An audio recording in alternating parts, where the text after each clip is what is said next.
This is the Naked Mormon History Travel Log, cross-country style, for March 26th, 2017. Today was a very impactful and incredibly full day. I'm just trying to think through everything that happened today. Okay, so here, I'm going to thumb through the pictures that I took and that I posted up on the Naked Mormonism Facebook page just to try and jog my memory about what happened, and then just kind of walk you guys through my day, because this is what happened. This is the travel log. This is why I'm doing these things. So started the day in Nauvoo, Illinois. Now, Nauvoo, of course, is the home to so much Mormon history. Not just Church of Jesus Christ of Latter-day Saints, Salt Lake City Mormonism, but many different Mormonisms stemmed from Nauvoo. I began the day just stopping at the entrance to the town. It has little like a cement monument that says "Welcome to Nauvoo," and I couldn't help but stop and take a picture with that. You know, a little selfie shot, because it was just surreal to enter Nauvoo. I had heard about this place through my entire life in Mormonism, and now to finally be standing where so much history is, happened and occurred, and so much of Mormonism came from, it was just completely indescribable. So I began the day. As soon as I got into town, I was like, very first thing, gotta go to the temple. And that's what I did. So the very first thing was just looking at a magnificent temple, which has a very interesting and sordid history. There will be a video released on it eventually discussing the exact history behind it, but suffice it to say, the history behind it is,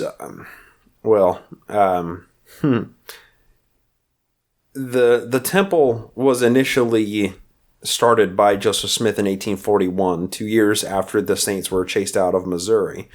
And it was completed under Brigham Young's rule after Joseph's death, and then subsequently sold to the Strangites, and then burned 6 months later after it was sold to this guy LeBaron. It was a private sale. And the Strangites, of course, accused the Mormons, the LDS Mormons, for burning the temple. And after that, 2 years after an unnamed arsonist burned the temple, it burned the inside of it. A tornado ripped through the town and essentially destroyed the remaining portion of the temple, to the point that there was only just a battered facade remaining. The church, of course, that facade was knocked down, and then the LDS church subsequently purchased the land in the 1960s, renovated it, and then in 2000, Gordon B. Hinckley commissioned to have the Nauvoo temple rebuilt according to the previous specs by William Weeks, I believe was the guy. And then it was dedicated, a new temple was dedicated there on the spot in 2002. And it's all updated. It's an updated system. It's all brand spanking new. Of course, you guys will have to watch the 360 video when it comes out, because I walk around the temple and discuss everything, the history and the finer points behind it. But it's really just a fascinating building. And the resemblances to the St. George Temple are striking, to say the least. The general architecture of the building is kind of this box shape with this massive spire up on top, and just a single massive spire. But this temple, being, built and dedicated in the 2000s, has a Moroni on top. But the original Nauvoo temple did not, nor does the St. George temple, nor does the Logan temple. And I think 2 or 3 other temples don't have a Moroni. They have weather vanes. And that's how Joseph designed them. That angel Moroni never came about in Joseph's lifetime. Interesting. After the temple, I couldn't help but walk around and just get a bunch of pictures of it, just because it is such a beautiful temple. After that, I went into the Nauvoo Visitor Center, the LDS Visitor Center, it was really cool, because they have a bunch of old artifacts, including, a sword that was owned by Willard Richards, and a little, display about the Nauvoo Legion and whatnot. among other things, they had like a Nauvoo ballot box and some old like woodworking tools and some, planes and stuff. And then just some of the things that the people used in their everyday lives that would have been in constant use all day, every day for years by the saints living in Nauvoo to build this city from the ground up. Because when the saints purchased Commerce, Illinois, and began settling there, there was nothing there. It was a useless swampland. Nobody wanted anything to do with it. And that's why they were able to buy it on the cheap. And then, here we are, fast forward 4 years after they purchased it, and Nauvoo is a thriving economy with a population second only to Chicago at the time. It was an incredible city. And they have this, like a model of what Nauvoo looked like with the original city plat, and it has this like relief model in the center of the visitor center that's really cool. And of course, the most amazing thing that was in the Nauvoo Visitor Center was an original Book of Mormon from the 1830 Palmyra E.B. Granton printing press. I mean, I've personally never seen one of those original 5,000 copies. That was the first time I've ever seen it. It was in a glass case, as it well should be. A single book that's worth $110,000 or whatever they're worth now. It's a good thing that it was locked into a case, but it was just beautiful to see that among a bunch of an old hymn book, an 1840 Book of Mormon. It's just really, really cool stuff. They had some statues. They had print out a facsimile of the Egyptian papyri, and then they had an original carved sunstone, one of 3 that remained from the original Nauvoo temple when it was dedicated in 1846. And this sunstone, it's just this massive headpiece with a sun with a face on it and then 2 horns. And the plaque on it says that it was... Here, let me read what it says. The sun and the trumpets breaking through the clouds announce the restoration of the kingdom of God on the earth and the anticipation its promised heavenly glories. I'm fairly certain it's Masonic at its foundation, Paracelsian, that was later evolved into Masonic ritualism. But it is really weird looking. But apparently that is owned by the owners of the original temple, and it is on loan to the LDS Church, and they keep it safe in their visitor center behind a glass case. But that is an original 1840s stone that was carved for the purpose of use in the temple, and it had 30 separate columns with these sunstones on them. It just so happens that this is one of the 3 remaining ones. After that, I went out into the, I think it was the women's garden, where they just have a bunch of statues of women, playing with children and being courted by horny young men around Nauvoo. And that was fairly interesting, but I didn't see any, fascinating stuff with it. There was no real history, so I kind of blew through it. After that, I went into the Scoville Bakery. And next to the Scoville Bakery is the Cultural Hall, as it was called. But they have in the Cultural Hall, it looks like kind of a church hall, sort of, where there's a stage and a bunch of pews. But it was, make no bones about it, a Masonic hall. That's what it was. It was a Masonic temple that was established, I believe it was built in 1842. And it says here on the plaque, in 1845 to 46, the hall was used as a place to contract wagons for the Mormon exodus west. So it was just a place where they held a bunch of really cool meetings and, cultural events and dances and stuff.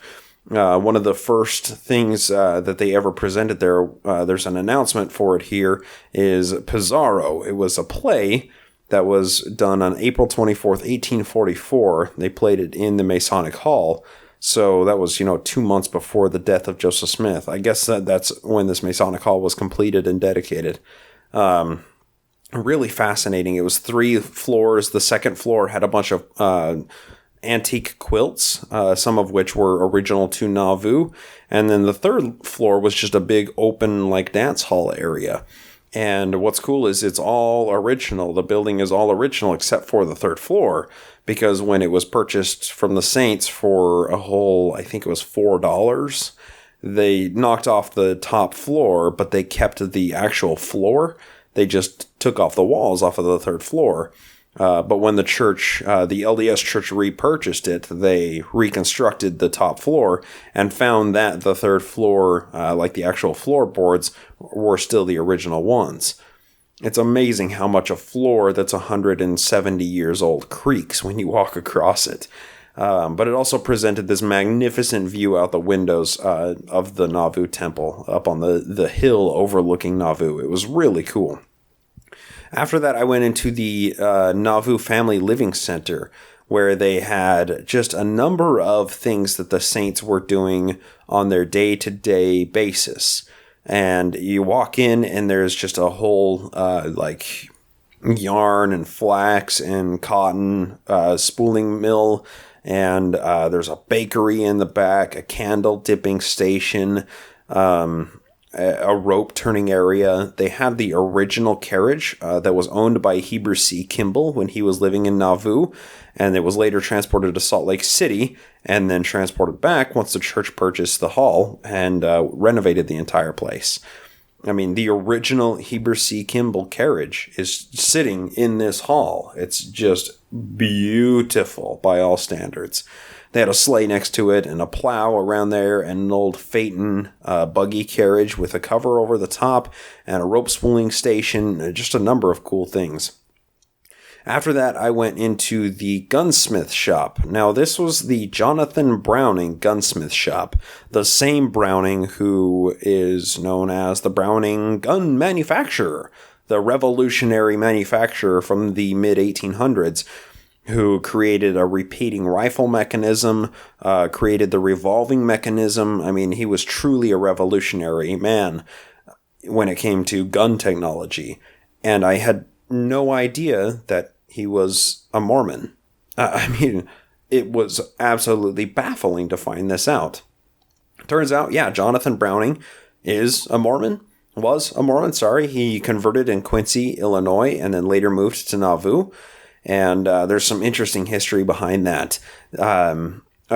Initially, he wanted to live on Main Street, but the real estate prices were too high on Main Street, so he bought a home that was further up on the hill, kind of closer to the temple. But there was somebody else living in town that wanted to live up near the temple and didn't want to live on Main Street, so the two families just simply switched homes. And therein lies the original Jonathan Browning gunsmith blacksmith and gunsmith shop. I mean, it was so cool. So we walked through. I walked through with the elder and sister missionaries who told all of the stories about Jonathan Browning. There was another family there, and they had a bunch of old cool guns, original guns in, glass cases. They had a Browning .30 caliber rifle, the air-cooled World War I machine gun that had a dramatic impact on, turning the tides of World War I and World War II. It was absolutely beautiful. They had an originally sewing kit from... what was her name? The wife of Jonathan Browning. Let me look at her name real quick here. Of course, it's taken me a second to see her name here. I can't see it. Yeah, and she was... I feel bad that I'm only remembering the men's names. It's really terrible of me. But when it comes to a male-centric, misogynistic religion, it's hard not to focus on just the history of the men there. But, the wife of Jonathan Browning, there were a couple of her original possessions in this home, and a bunch of really cool old guns. And they actually had a working gunsmith shop in the back, and they're not making guns there, but they provided demonstrations, how they hammered out the rifle barrels, how they rifled the actual barrels themselves, had this rifling mechanism for it. Just really cool stuff. And after that, after the Browning shop, and you'll have to forgive me, I'm a huge gun nut, so I couldn't help but walk through there and just ooh and ah at all the beautiful, beautiful guns in there. I know that Jonathan Browning and his son are responsible for the deaths of literally millions of people. There's no getting around that fact, just for the sake that they created guns that were used to kill so many people. But it does go to show that, there is fantastic history behind it, and if you are fascinated by guns like myself, it's definitely worth checking in on that. After the gunsmith shop, I walked across the street and went to the printing press that they have there, which was super cool. So the printing press in Nauvoo, now they printed the Nauvoo Neighbor as well as the Times and Seasons there. They didn't mention anything about the Nauvoo Expositor, because why the hell would they mention anything about it, of course. But they had the, a reproduction of the printing press that printed the Times and Seasons and the Nauvoo Neighbor. Of course, the Nauvoo Neighbor was kind of the more secular type of announcements type paper. They talked about world issues, stories that were going around the world, not just focusing on Mormonism alone. But then the Times and Seasons, that was the Mormon periodical, the monthly Mormon periodical, and the sister missionary there equated it to the church's current day Ensign magazine. But I'll share this with you guys because it blew my mind. The missionaries there contextualized so many sayings that I had heard so many times in my past, but I never understood the etymology behind these sayings. So have any of you heard of the word dingbat? Calling somebody a dingbat? Well, it turns out dingbat was just a little thing that was used in TypeScript to separate paragraphs or separate columns or whatever. And, they're usually flourishes or, pretty looking things that just separate the text, but they don't have any information. So a dingbat is literally something you put in between paragraphs that just takes up space and looks pretty, but doesn't have any real practical use.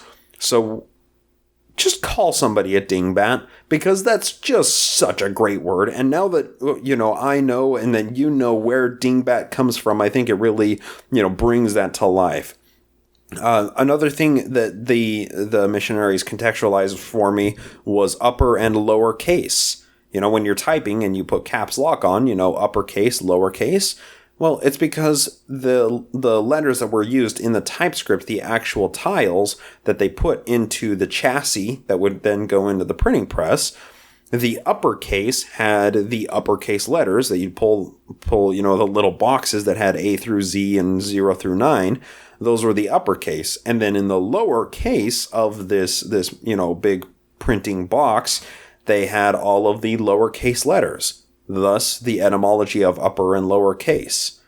It's baffling. It seems so simple, but now knowing the etymology behind it, it's absolutely fascinating. And also, in addition to that, mind your P's and Q's. I'm sure some of you have heard people say that. I'm sure I've said it many times in the past. Well, when you were done printing a page, after you had set everything in the chassis and then taken it over to the printing press and pressed the paper on it, inked it up, pressed the paper on it, and then lifted the paper off. After you've made all your copies, you would have to unset the type. So you have all of the TypeScript in the chassis, and you'd have to pull all of the lines of text out of it. So, and then you'd clean them and then put them back in their cases in the upper or the lower case or whatever, TypeScript you were using. Well, P's and Q's look exactly the same, as do D's and B's, and, similar looking shaped letters that are just flipped from each other looked the same. But of course, when you were setting typescript to go to printing press, you have to set it in backwards because you're putting ink on it, and then that's what's stamping on a piece of paper.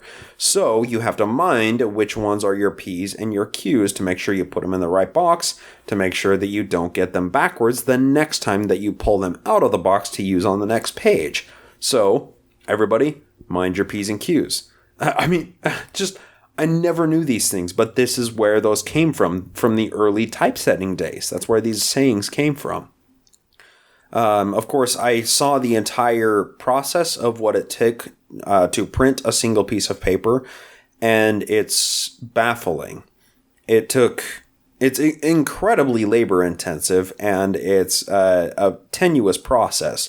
It requires a very ritualistic step-by-step process, and if you violate any of those, you're going to have misspellings, smudges all over the paper. You're not going to have a usable script.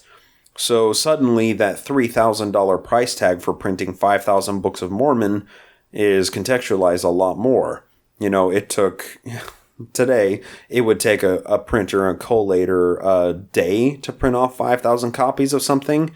Back then, it took the E.B. Grandin printing press 2 people working full time, like 4 months to print all of it.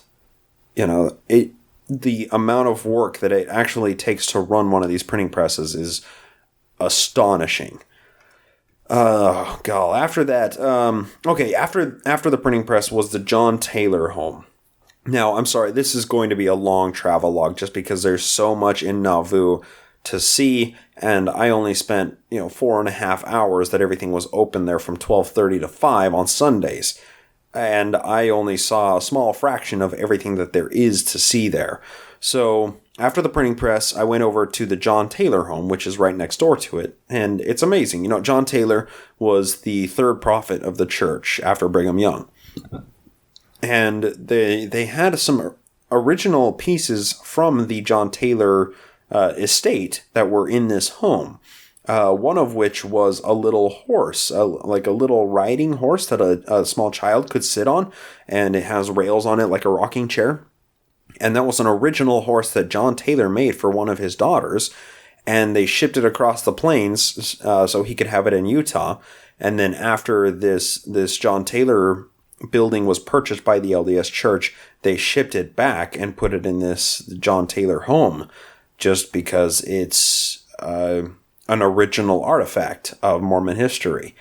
And it's beautiful. I mean, it has actual horse hair on it, a horse's mane and tail, and it's made from a darkly stained like walnut or a hardwood of some sort. It's just utterly beautiful. But the John Taylor home, he was there's no questioning this. He was definitely one of the elites in Nauvoo. He had a number of wives while living in Nauvoo. This house was huge, just huge, 3 stories and, lots of bedrooms for his wives and many, many children. And, things were quite ornate and opulent in there. Of course, I was just looking at the reconstruction of all of this. There's no telling what it looked like back in the mid-1840s, but still, I mean, it's worth noting how well these Mormon noblemen were taken care of. I saw it at the Jacob Hamblin and the Brigham Young home in St. George, and seeing it once again at the John Taylor home here was, really reiterated that point. Of course, I didn't get to see the Wilford Woodruff home, which he was the 4th president of the church, but from what I understand, it is even more opulent than the John Taylor home, even larger. So, these men were treated quite well. Let's see. I'm just thumbing through my pictures here to try and remember everything I went through. Okay, yeah, the next stop was the blacksmith shop, where I was able to get myself a prairie diamond. I'll tell you the story on that in a second, but the blacksmith shop was really cool because they had, an elder in there who was, dressed up in an old blacksmith's garb with the, baker-looking cap and black apron. And it was a very busy shop. There was so much in there. And he illustrated how the various parts of wagons were made. So when the saints were essentially forced from Nauvoo amid secular and sectarian strife that was plaguing Nauvoo, Illinois at the time, with the various break-off factions of the church and whatnot. The saints that decided to follow Brigham Young, that was the vast majority of them, decided that we need to go out west. We need to go to Utah, somewhere where people aren't going to bother us. And they did. So what we have here is this blacksmith shop where they were making wagons, because when Brigham Young tallied up all of the possessions of the Mormons, they didn't have enough supplies. They were short about 1,000 wagons, covered wagons, four-wheel massive wagons, not just handcarts, but wagons, ox pulling wagons in order to make the trek. So each wagon could carry about 2,000 pounds of cargo, and 1,000 pounds of that was food, just food to make the journey. And then the other 1,000 was for personal possessions, and then each handcart had to take something along with it that was for the benefit of other handcarts. So some of them would have, animal fat on it for greasing up the bearings. Some of them would have extra wheels. Some of them had extra planks and extra covered, tarps. So they all worked together so that all of them could get across in safety. But the blacksmith shop was really, really fascinating, and that's where I got my prairie diamond. So after going through the wagon shop, you go into the actual forge where they have 2 working forges. And on any day other than Sunday, they actually run the forge and they'll bend a rod for you and show you how it works. It was really cool.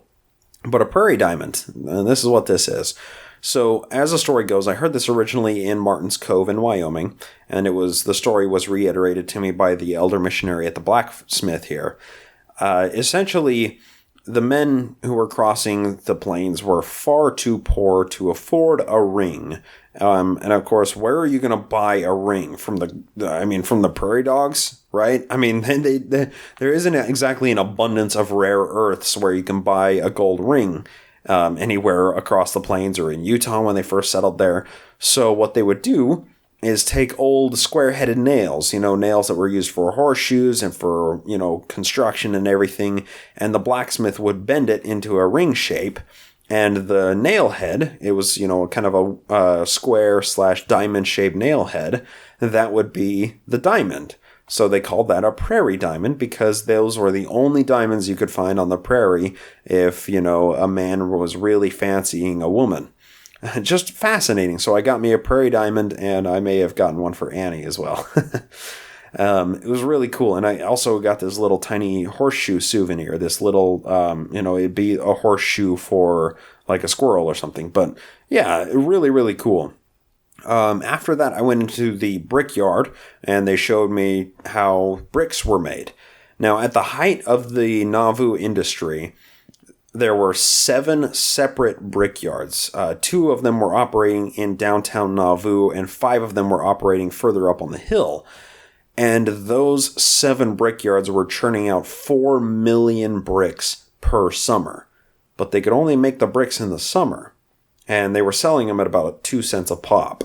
Those bricks were incredibly high in demand. So the missionary told me a stat. There were, of the buildings that were in Nauvoo, there were about 2,000 of them that were log homes, and only 7 remained when the church repurchased the property in the 1960s. But of the brick structures, there were about 350 original brick structures, but 49 of those survived because they were made out of brick instead of wood. Wood is destroyed by harsh weather, and it doesn't survive for 120 years very well. From the time that they were constructed in the 1840s till the church bought the property in the 1960s. So these brickyards were just churning out bricks like crazy, and they were in incredibly high demand, as I said earlier. And the buildings that were made from brick, obviously a much higher ratio of those survived than buildings that were made by made with logs, log houses and whatnot. which led me across the street to Lucy Mack Smith's home. This was Lucy Mack's original home. It's all original brick, original everything. A few of Lucy's original possessions actually still reside in this home. And it was kind of a small little home, but she helped out with grandchildren, and she was, Lucy Mack was an incredible woman. The sister missionary I spoke with there was somebody who had joined the church about 4 years ago, and she came out on her mission nearly 2 years ago because she's finishing her mission here in October, I think it is. So about a year and a half ago, she started her mission. And she told me all kinds of amazing stories about Lucy Mack Smith. And she also told me that, the journals are important and that she herself is keeping her own journal. And we got into the discussion about the importance of firsthand accounts. And I said, there's so much that we wouldn't know about Smith's early life, the Smith family's early life, if not for Lucy's biographical sketches of Joseph Smith that was published in 1853, 49 and 53, respectively. And it's due to that we know the details of Alvin Smith's death. We know the details of the family's move and Joseph Smith Sr.'s ginseng business deal to China that went awry. There's so much that we know about the Smiths thanks to Lucy Mack Smith's biography. It's just incredible the power of first-hand accounts. People, keep a journal or keep an audio log. Keep an account of what you do, because you never know when somebody is going to come along and need that information. It was just incredible.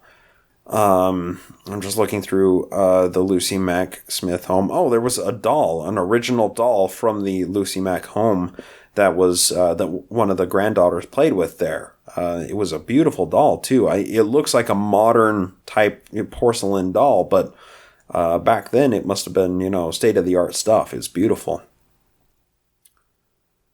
After that, I dropped down into the kind of the southwestern end of town, and that's where the Church of Christ owns a bunch of property. And unfortunately, they don't operate on Sundays or Mondays, so I wasn't able to go tour the Red Brick Store, the Nauvoo Mansion, the Smith family home, the Nauvoo House, a bunch of these really iconic Mormon history hotspots because they were all closed. It was a bit unfortunate, but there's always next year. There's always next year. I kept telling myself that as I was passing by all of these amazing spots that I wanted to go see, but kept running out of time. You know what? I can always do it next year. But after driving past and taking some pictures of the Red Brick Store, right next to it is the Smith Family Cemetery. Now, I'm kind of stunned here. I'm not sure what to say about the Smith Family Cemetery. I'm going to be posting a 360 video of my little walk around the cemetery, and I think that relates all of my thoughts at the time on it. So I'm just going to skip past that. After the cemetery, I went for I went to the mansion house and took a bunch of pictures of it, and then I essentially ended the city tour with looking at the Sidney and Phoebe Rigdon home. And I have a number of thoughts on that, and I think, the 360 video of that is really going to kind of elucidate my thoughts on that. So I don't want to necessarily reiterate it for the sake of redundancy here. So, when that comes out, just be sure to watch that 360 video, because the Sidney and Phoebe Rigdon have an incredible impact on Mormon history, as does Nancy Rigdon. And, it's just a downright shame that they're so maligned or somewhat forgotten throughout Mormon history. And unfortunately, I looked everywhere on all of the maps that I picked up. I picked up 3 separate map pamphlets, 3 different map pamphlets that were produced by the LDS Church, one of them from a gas station, and 2 of them from visitor centers there. And none of them listed the Sidney and Phoebe Rigdon home. It's just like he's forgotten. Fascinating stuff. And then after that, I finally ended my day with the Trail of Hope. which led from Main Street all the way down to the edge of the Mississippi River. And that street, that quarter-mile long roadway is essentially where the journey west began.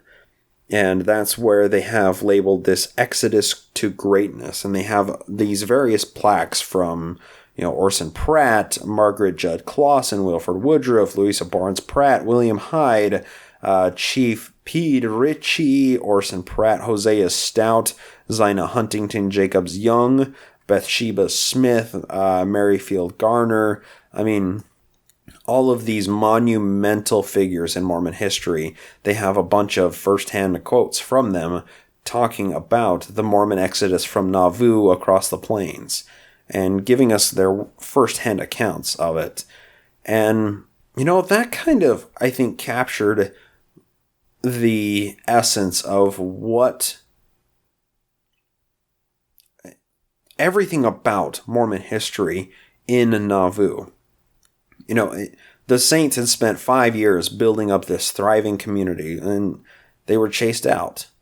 The Saints had spent 7 years building a thriving community in Kirtland, and they were chased out. The Saints, I'm saying this broadly, but this is really just Joseph Smith and the people that chose to follow him, because the vast majority of the persecution that they call it, or the insurrection that happened, were from fellow church members who were questioning Joseph's authority, which forced them to leave. But, it seems like every time the Saints tried to set up somewhere, bad business deals and short lack of foresight caused them to be forced out of those towns, and Nauvoo was no different. So it's just stunning to see these quotes from these people. And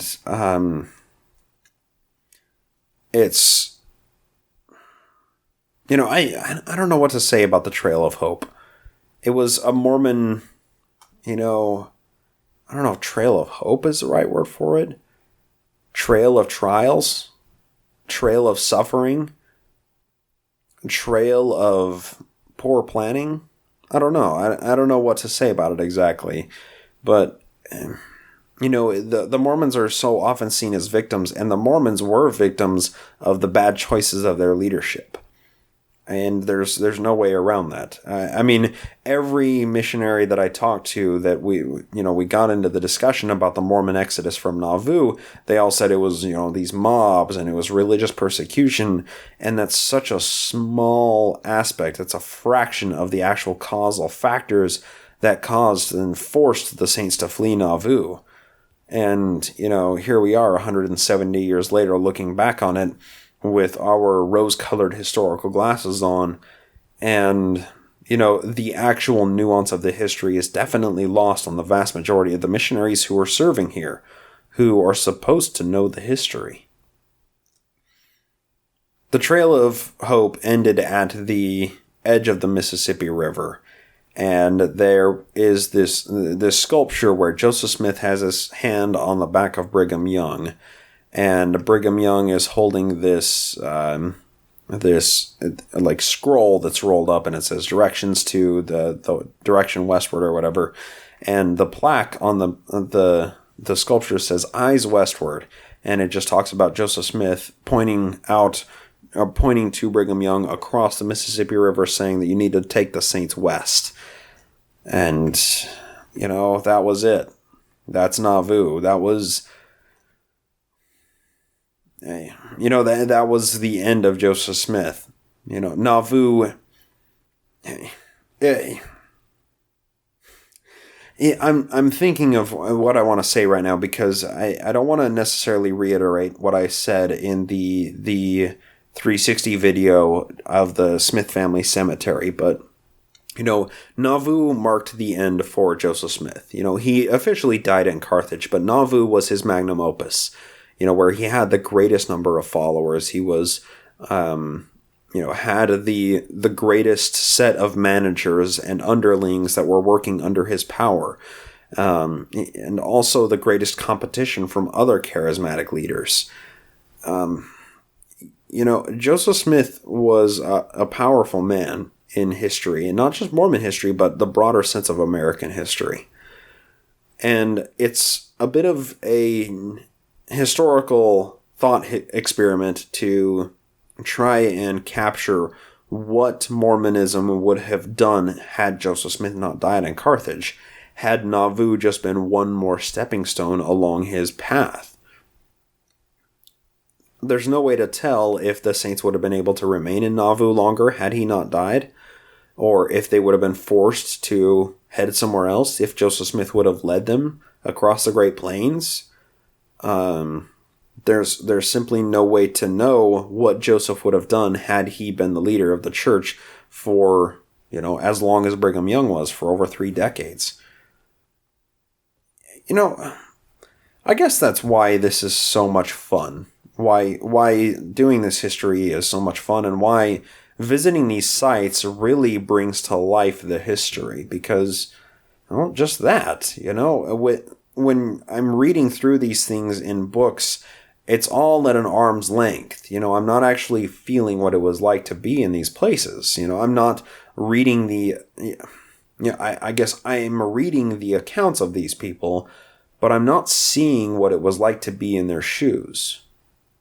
There's no way to capture that, of course, but being where they were, standing in the homes where these people lived, that gets us one step closer to what they experienced and what they were forced to go through due to their sense of conviction and belief in Joseph Smith as a prophet, and subsequently Brigham Young as a prophet. The Mormons never stopped working. They were always toiling, always working, never to give up, never to surrender. I just watched last night as I was about to go to sleep. I had Transformers playing in my motel room here. It said, "No sacrifice, no victory," the old wiki motto. That's what the Mormons thought. If they don't sacrifice, then they won't be saved.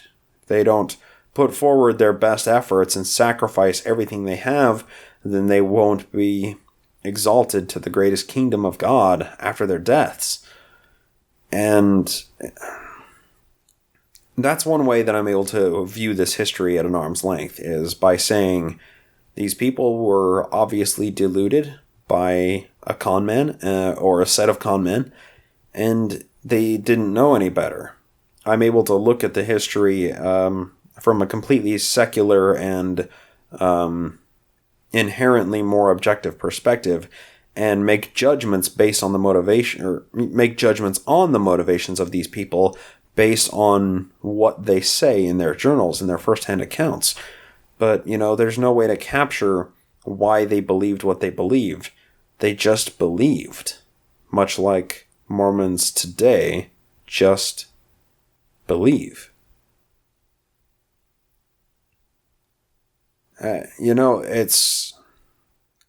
This history is beautiful, and it's captivating in its own way. The more I'm looking into it, the more that I'm actually seeing these places firsthand with my own eyes and taking thousands of pictures and, trying to articulate my thoughts in these videos, the more I'm coming to understand that these people were just people, just like we are today. I've said to a number of the missionaries, I think the people back then were made of sterner stuff than we are today, because they suffered through things that, I don't think many people today would suffer through, but, that's just simply not true, because people everywhere will give everything they have, including and especially their lives, for a belief. And it's a damaging concept, and it seems almost biologically necessary for humans to do this? Because we've been doing it for so long at this point, believing in completely unsubstantiated claims. And I guess that's maybe the most stunning and frustrating part about this whole tour, is seeing what these people suffered through. And I wish I could just reach my hands back through the ages and shake them and say, "What are you doing? Why are you following this con man?" But, the only thing we can do is just sit back and appreciate what they did and try and understand what they did and why. as best as possible, even though there's truly no way to capture what it was like to live in that time and be interacting with these people. Wow. I mean, that was my entire day in Nauvoo. Tomorrow, I am going to Carthage. I would love to go to the Church of Christ Center, but I just looked online and it looks like they don't run Mondays either. So this is March 26th. So March 27th, I'll begin the day in Carthage and end the day in Missouri. And I'm planning on spending at least a day and a half, maybe 2 days in Missouri because there's plenty to see there. Independence and Far West and Diamond and Hans Mill. Oh, I'm so excited. I'm stoked to go out there. But as it stands right now, it is 12:30 at night. I've posted up a bunch of pictures from Nauvoo and Martin's Cove and the St. George, everything that was going on in St. George on the Naked Mormonism Facebook page. And that's what I've been doing here. And it's been fun. This history tour is more fun than I ever could have imagined. I can just say to all of you, if there's anybody listening out there, I cannot stress this enough. It is, if you are truly interested in studying Mormon history, you have to do this. You have to come out and see these places.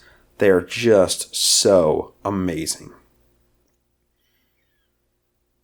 I guess that's all the thoughts that are running through my head for this week's travel log, or today's travel log, yesterday's travel log, because it's after midnight. Thank you for listening, and this is the Naked Mormon History Tour, cross-country style. We'll see how things progress in the future.